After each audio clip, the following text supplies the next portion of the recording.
High hello student, hello everyone, welcome to you, welcome again in Banga Pathshala. তো student, আজকে ক্লাসে আমরা হচ্ছে যে দ্রবণের চ্যাপ্টার শুরু করেছিলাম, তার মধ্যে অলরেডি আমরা অনেকগুলো ক্লাস কমপ্লিট করেছি। তো আজকে ক্লাস আমরা যেটা স্টার্ট করব সেটা হচ্ছে দ্রবণের হচ্ছে গাঢ়ত্ব অনুসারে কত ভাগে ভাগ করা যায়। ওকে, তো স্টুডেন্ট দেখো, এর আগে আমরা হচ্ছে দ্রবণকে হচ্ছে বিভিন্ন রকম ভাবে ভাগ করেছি। যেমন হচ্ছে ফার্স্ট আমরা করেছিলাম যে দ্রবণের কণার আকার অনুযায়ী হচ্ছে দ্রবণকে কত ভাবে ভাগ করা যায়। সেখানে আমরা দেখেছিলাম দ্রবণকে তিনটি ভাগে ভাগ করা যায়। ফার্স্ট ছিল আমাদের প্রকৃতিয় দ্রবণ, তারপরে ছিল কলোইডীয় দ্রবণ যেখানে কণার আকারগুলো কিছুটা বড়, এবং লাস্ট ছিল আমাদের প্রলম্ব যেখানে কণার আকারগুলো সব থেকে বড়, অনেক সময় খালি চোখেও দেখা যায়, তাই তো? এগুলো আমরা দেখেছিলাম। তাহলে এগুলো কি ছিল? দ্রবণের কণার আকার অনুসারে বা দ্রাব্যের কণার আকার অনুসারে দ্রবণকে তিনটি ভাগে ভাগ করা গিয়েছিল। ওকে, তো আজকে ক্লাসে আমরা যেটা বলবো সেটা কি, গাঢ়ত্ব অনুসারে, মানে কোন একটি দ্রবণের মধ্যে যে দ্রাবক থাকছে তার মধ্যে যে আমরা দ্রাব্য মেশাচ্ছি সেটা বেসিক্যালি হচ্ছে কতটা হচ্ছে দ্রবণটাকে গাঢ় করছে, তার উপর নির্ভর করে দ্রবণকে তিনটি ভাগে ভাগ করা যায়। ঠিক আছে, আমরা কি বললাম গাঢ়ত্ব মানে কি? আমরা এখানে হচ্ছে খেয়াল রাখতে হবে যে কোনো একটি দ্রবণে দ্রাবকের মধ্যে কি পরিমাণ দ্রাব্য মিশে আছে, বা বলতে পারি দ্রবণের মধ্যে কি পরিমাণ দ্রাব্য মিশে সেই দ্রবণটাকে কতটা গাঢ় করছে। ঠিক আছে, এটা। এবং আরো ভালো করে স্পেসিফিক ভাবে বললে এটা বোঝায় যে কোনো একটি আমরা দ্রবণ নিচ্ছি, ঠিক আছে, ধরো কোনো একটি দ্রবণ নিচ্ছি, যদি আমরা তিনটে হচ্ছে এরকম হচ্ছে পাত্রে হচ্ছে নির্দিষ্ট পরিমাণ দ্রবণ নিই। ঠিক আছে, এবার দেখো এখানে এই তিনটি পাত্রে ধরে নাও এতটা করে হচ্ছে দ্রবণ রাখা আছে। ঠিক আছে, ধরো এতটা করে দ্রবণ রাখা আছে। এবার তার মধ্যে এখানে আমি একটা হচ্ছে জায়গা নিয়ে নিচ্ছি, 1 মিটার স্কোয়ার বললে অনেক বেশি হয়ে যাবে, তো এখানে আমি একটা জায়গা নিয়ে নিই যেটা হচ্ছে আমি মানে মনে মনে ধরে নিচ্ছি যে এটা হচ্ছে মোটামুটি 1 মিলিমিটার স্কোয়ার। ঠিক আছে, মানে এত বর্গক্ষেত্র যুক্ত যদি জায়গা নেওয়া হয়, এখানেও ঠিক সেম হচ্ছে আমরা যদি হচ্ছে এত মিটার স্কোয়ার আকারে আমরা জায়গা নিয়ে নিই। আচ্ছা, এটাকে একটু আমরা হচ্ছে ঠিক করে আঁকি। হ্যাঁ, তাহলে মোটামুটি এটা হচ্ছে 1 মিলিমিটার স্কোয়ার, এবং এটাও যদি 1 মিলিমিটার স্কোয়ার হচ্ছে জায়গা আমরা নিয়ে নিই, তাহলে দেখবো এখানে এই পরিমাণ দ্রবণে, বা আমরা আয়তন নিতে পারি যে 1 মিলিমিটার কিউব। তো এই পরিমাণ যে হচ্ছে আয়তন, সেই আয়তনে কতগুলি হচ্ছে দ্রাব্যের কণা আছে। ঠিক আছে, সেই অনুযায়ী বেসিক্যালি এগুলোকে গাঢ়ত্ব অনুসারে সাজানো যায়। ঠিক আছে, এখানে যদি আমরা 1 নিয়ে নিই প্রত্যেকটার ক্ষেত্রে 1 মিলিমিটার কিউব। ঠিক আছে, আমি ধরে নিচ্ছি এখানে 1 মিলিমিটার মানে কিউব। ওকে, প্রত্যেকটার জন্য সেম এটা 1 মিলিমিটার কিউব। তাহলে এই 1 মিলিমিটার কিউব যে হচ্ছে আমাদের মানটা, এইটা বেসিক্যালি এখানে কতগুলো হচ্ছে দ্রাব্যের কণা আছে। যেখানে হচ্ছে 1 মিলিমিটার কিউব হচ্ছে স্থানের মধ্যে, আমি ধরে নিচ্ছি হচ্ছে এই স্থানটা হচ্ছে এতটা। ঠিক আছে, কিছুটা বড় করে বোঝানোর জন্য। এবার আমি প্রত্যেকটার জন্য আলাদা আলাদা হচ্ছে, যেহেতু একই জায়গা, তো আমি প্রত্যেকটার মধ্যে কতগুলো হচ্ছে দ্রাব্যের কণা আছে সেটা বোঝানোর জন্য আমি হচ্ছে সাইডে আরেকটা করে হচ্ছে বক্স করে নিলাম। ঠিক আছে, এবং এই বক্সটার মান কি, ঠিক আমরা এখানে যেটা ধরে নিয়েছি সেটাই। ওকে, এবার দেখো এই দ্রবণে, এবার দেখো এটা হচ্ছে ফার্স্ট দ্রবণ, এটা আমি ধরে নিচ্ছি সেকেন্ড, এটা আমি ধরে নিচ্ছি থার্ড। ওকে, তো এখানে ফার্স্ট সেকেন্ড থার্ড তিনটে হচ্ছে আমাদের দ্রবণ আছে। এবার আমি ধরে নিচ্ছি এখানে প্রথম দ্রবণটায় এই 1 মিলিমিটার কিউব যে হচ্ছে জায়গাটা বা যে আয়তন, তার মধ্যে আমি ধরে নিচ্ছি এখানে 5টা হচ্ছে দ্রাব্যের কণা আছে। ঠিক আছে, একটা দুটো, আচ্ছা চলো এটাকে আমি কালো কালি দিয়ে করি। তো এখানে দেখো একটা দুটো তিনটে চারটে পাঁচটা। ঠিক আছে, আচ্ছা আমি ধরে নিই 6টা আছে, 7টা আছে। ওকে, এতগুলো। এবার চলে আসি সেকেন্ডে, একটা দুটো তিনটে চারটে পাঁচটা ছটা সাতটা আটটা নটা। তো দেখো এটাকে সুন্দর একটা হচ্ছে মানে ফুলফিল করা জায়গা মনে হচ্ছে, তাই তো? এবার ধরো না এখানে হচ্ছে ঠিক সেম, হ্যাঁ, একটা দুটো তিনটে চারটে পাঁচটা ছটা সাতটা আটটা নটা 10টা 11টা 12টা 13টা 14টা 15টা 16টা 17টা 18টা। ঠিক আছে, তার মানে দেখো এই ছবিটা দেখে তোমাদের একটু বেশি গায়ে গায়ে মনে হচ্ছে, তাই তো? এবার আমি ধরে নিচ্ছি যে এখানে এই দ্রবণটায় এই জায়গার মধ্যে মোটামুটি আমাদের 9টা হচ্ছে থাকতে পারে, যেটাকে আমরা স্যাচুরেটেড বলি বা সম্পৃক্ত। যে তিনটে টার্ম তোমরা পাবে এখান থেকে, সম্পৃক্ত, অসম্পৃক্ত আর অতিপৃক্ত। মাঝখানে সম্পৃক্ত, সম্পৃক্তর থেকে যদি কম হয় তাহলে সেটাকে আমরা কি বলবো, সেটা হচ্ছে আমাদের অসম্পৃক্ত। আর সম্পৃক্ত থেকে যদি বেশি হয়ে যায় সেটাকে বলা হয় অতি সম্পৃক্ত। ঠিক আছে, প্রত্যেকটা নাম আমরা খুব সুন্দর করে দেখবো।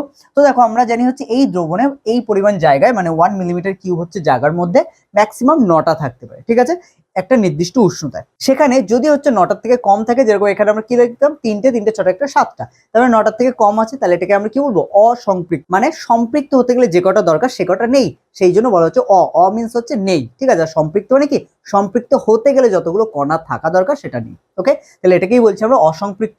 সেকেন্ডে তাহলে আমরা কি বললাম, এখানে হচ্ছে 9টা থাকলে আমরা জানি এর মধ্যে হচ্ছে ফুলফিল, আর বেশি হচ্ছে জায়গা থাকবে না, এর মধ্যে অন্য কোনো হচ্ছে কণা আসে, তাহলে এটাকে আমরা কি বলছি, একটা নির্দিষ্ট উষ্ণতায় সম্পৃক্ত দ্রবণ। ওকে, আর অতিপৃক্ত কখন বলছি, যখন এই নির্দিষ্ট জায়গায় 9টা কণা থাকতে পারে কিন্তু তার থেকেও বেশি আমি হচ্ছে কণা এর মধ্যে প্রবেশ করলাম, বা বেশি হচ্ছে দ্রাব্য দ্রবীভূত করলাম, তখন সেটাকে বলা হয় হচ্ছে অতিপৃক্ত। ঠিক আছে, এখানে অবশ্যই হচ্ছে টেম্পারেচার ম্যাটার করে, যে কোন টেম্পারেচার হচ্ছে আছে এবং কতটা আয়তনের হচ্ছে আমরা দ্রবণ নিচ্ছি। ঠিক আছে, এখানে অবশ্যই দেখতে পাচ্ছ আমি যে জায়গাটা হচ্ছে চুজ করে নিয়েছি প্রত্যেকটার জন্য, যে দ্রবণের আয়তন সেটা কিন্তু 1 মিলিমিটার কিউব। ওকে, এটা খেয়াল রাখতে হবে। তো দেখো তাহলে আমরা এই হিসেবে কি বলতে পারি, দ্রবণ হচ্ছে 3 প্রকার। তো সেটাই এখানে আমরা একটু ফ্লো চার্টের থ্রুতে দেখবো। ওকে, তো দেখো এইভাবে ফ্লো চার্ট হচ্ছে নিজেদের খাতায় রেডি করবে, তাহলে দেখবো অনেক ইজিলি পুরো ব্যাপারটাকে খুব সুন্দর করে মনে রাখতে পারবে তোমরা। ওকে, তো গাঢ়ত্ব অনুসারে দ্রবণের প্রকারভেদ তাহলে কত ধরনের হতে পারে।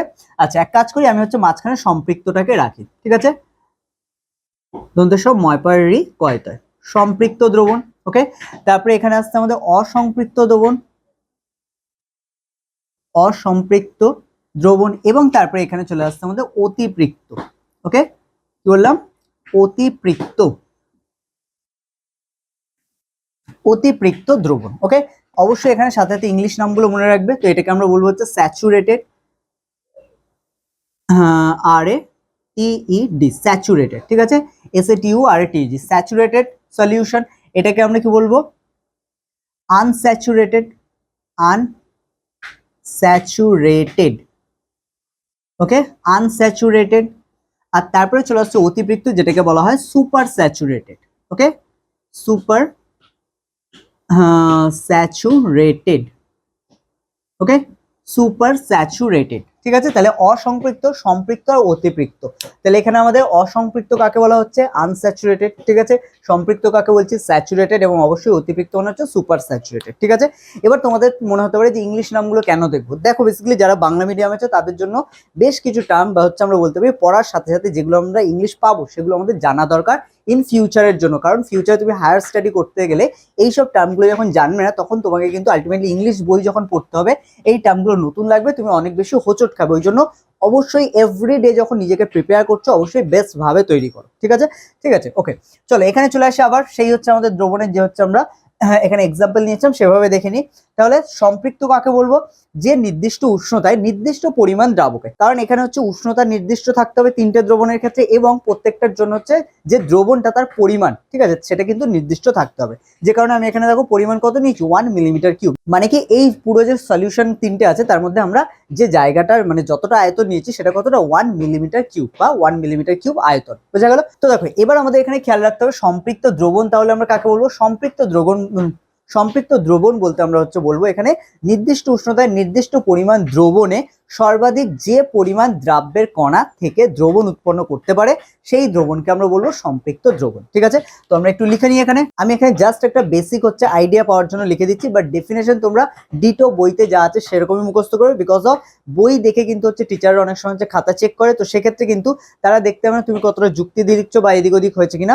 বইয়ে যা আছে যদি তুমি হুবহু লিখে দিতে পারো তাহলে কিন্তু তারা যদি অনেক সময় কেটেও দেয় কোনো কিছু, সেটা তুমি বই নিয়ে গিয়ে হচ্ছে দেখাতে পারবে যে এখানে যা ছিল আমি সেটাই লিখেছি। ঠিক আছে, সেই জন্য বোঝো, এখানে বোঝার পরে হচ্ছে এখান থেকে হচ্ছে যেটা বললাম সেটাকে হচ্ছে লেখার সাথে মিলিয়ে নাও। বাট ডেফিনেশন কখনো হচ্ছে টিচার ক্লাসে যেটা লিখলো সেটাকে হচ্ছে পরীক্ষায় কপি করতে যাবে না, চেষ্টা করবে হচ্ছে যদি বইয়ের সাথে টিচার সেম লিখে দেয় তো ঠিক আছে, কিন্তু হচ্ছে বইয়ের সাথে যদি সেম না লেখে চেষ্টা করবে বইতে যেটা দেওয়া আছে তুমি পরীক্ষা হলে সেটাকেই লেখার ডেফিনেশন। ওকে, তো এটা খেয়াল রাখতে হবে। তো দেখো আমরা সম্পৃক্ত দ্রবণ তাহলে কাকে বলছি, তাহলে দেখো নির্দিষ্ট উষ্ণতায় নির্দিষ্ট পরিমাণ দ্রবণে সর্বাধিক যে পরিমাণ দ্রাব্যের কণা দ্রবীভূত হয়ে দ্রবণ উৎপন্ন করে সেই দ্রবণকে কি বলা হয়, সম্পৃক্ত দ্রবণ। ওকে, তাহলে এখানে কি একটা নির্দিষ্ট উষ্ণতা এবং নির্দিষ্ট পরিমাণ, এই দুটো কথা তোমাকে ডেফিনেশন লেখার সময় ফার্স্টে অ্যাড করতেই হবে, এবং অবশ্যই এটা আন্ডারলাইন করে নেবে, কারণ এটা তোমাদের খেয়াল রাখতে হবে নির্দিষ্ট পরিমাণ থাকতে হবে। ঠিক আছে, যেটা আমরা এখানে এক্সাম্পল দেওয়ার সময় লিখেছিলাম যে 1 মিলিমিটার কিউব। ঠিক আছে, তার মানে এতটা আমরা 1 মিলিমিটার কিউব আয়তনের হচ্ছে আমরা দ্রবণ নিয়েছি, এবং তার মধ্যে উষ্ণতা অবশ্যই নির্দিষ্ট থাকতে হবে। এটা আমি ধরে নিচ্ছি হচ্ছে 25 ডিগ্রি সেলসিয়াস উষ্ণতায় বেসিক্যালি হচ্ছে এখানে সম্পৃক্ত দ্রবণের জন্য ম্যাক্সিমাম কটা থাকতে পারে, 9টা থাকতে পারে। ঠিক আছে, তো এখানে 9টা থাকতে পারে, এটা হলে হচ্ছে সম্পৃক্ত হবে। কিন্তু যখন 9টার থেকে কম আছে তখন থেকে আমরা কি বলছি, তখন থেকে আমরা বলছি অসম্পৃক্ত। এবং যখন হচ্ছে আমাদের 9টার থেকে বেশি আছে বাট টেম্পারেচার সেমই কিন্তু এবং আয়তনও সেম, তখন আমরা বেসিক্যালি হচ্ছে যখন 9টার থেকে বেশি আছে তখন থেকে আমরা কি বলছি, অতিপৃক্ত দ্রবণ। বোঝা গেল? তাহলে বেসিক্যালি এখান থেকে আমাদের সম্পৃক্তটাই হচ্ছে সব থেকে বেশি হচ্ছে আসে, সেই জন্য সম্পৃক্তটাই জাস্ট আমরা ডেফিনেশনটা লিখলাম। বাকিটা তোমাদের হচ্ছে বুঝে গিয়ে থাকলে বই থেকে তোমাদের অসম্পৃক্ত এবং অতিপৃক্ত ব্যাপার দুটো একটু রিডিং পড়ে নিতে হবে। ঠিক আছে, তো এই হচ্ছে আমাদের আজকে ক্লাস ছিল, যেখানে আমরা দ্রবণের হচ্ছে গাঢ়ত্ব অনুসারে কত রকমের হতে পারে এবং সেগুলো কিভাবে হতে পারে সেটা আমরা হচ্ছে দেখলাম। ঠিক আছে। এখানে আরেকটা জিনিস তোমাদের বলে রাখি, তোমরা অনেক সময় ভাববে যে 25°C হলে এখানে হচ্ছে আমি ধরে নিচ্ছি যে 9টা হচ্ছে দ্রবীভূত হতে পারে, সেক্ষেত্রে আমি হচ্ছে যদি কম, যেরকম একটা এক্সাম্পল দিই, ধরে নাও 25°C যেটাকে হচ্ছে নর্মাল রুম টেম্পারেচার বলা হয়, সেই টেম্পারেচার ধরে হচ্ছে তুমি কিছুটা নুন হচ্ছে মেশাচ্ছ। এবার ধরে নাও সর্বাধিক ওর মধ্যে 2 চামচ নুন তুমি মেশাতে পারো, ঠিক আছে। এবার 2 চামচ মেশালে, এবার আরেকটা গ্লাস নিলে তুমি, নিয়ে সেখানে 2 চামচ না মিশিয়ে 1 চামচ মেশালে, ঠিক আছে। তাহলে সেক্ষেত্রে কি হলো, 2 চামচ ম্যাক্সিমাম মেশানো যেতে পারে, কিন্তু তোমাকে 1 চামচ মেশালে, তাহলে এই দ্রবণটা কি হয়ে গেল, টেম্পারেচার তো একই আছে রুম টেম্পারেচার, তাহলে এই দ্রবণটা কি হয়ে গেল, এই দ্রবণটা হয়ে গেল আমাদের অসম্পৃক্ত দ্রবণ, ঠিক আছে। আর সম্পৃক্ত মানে বুঝতে পারলে যে 2 চামচ ম্যাক্সিমাম মেশানো যেতে পারে, সেটা হচ্ছে মেশানো হলো। এবার ধরে নাও এই জলটাকে কোনো রকম ভাবে তুমি গরম করলে, করে দেখা গেলো 2 চামচ তুমি ম্যাক্সিমাম মেশাতে পারো, 3 চামচ যদি মেশাতে নর্মাল অবস্থায়, তাহলে এটা কি ওই 1 চামচটা নিচে পড়ে থাকতো, এর সাথে জলের সাথে গুলতো না। কিন্তু সেই নুন জলটাকে এবার তুমি ফোটানো শুরু করলে, করে তুমি আবার 1 চামচ মানে 3 নম্বর যে চামচ সেটাকে দিলে, দেখলে সেটা হচ্ছে গুলে গেল। তার মানে কি, এটা হচ্ছে এবার টেম্পারেচার তুমি বাড়ালে, যার জন্য এর মধ্যে কিন্তু 3 নম্বর চামচ যেটা সেটা গুলে গেল। যেহেতু এই 3 নম্বর গ্লাসে তুমি যে হচ্ছে নুনটা মেশালে, সেটা অতিরিক্ত মিশলো, কারণ এটা মিশতে পারতো না, কিন্তু টেম্পারেচার চেঞ্জের কারণে এটা মিশে গেছে।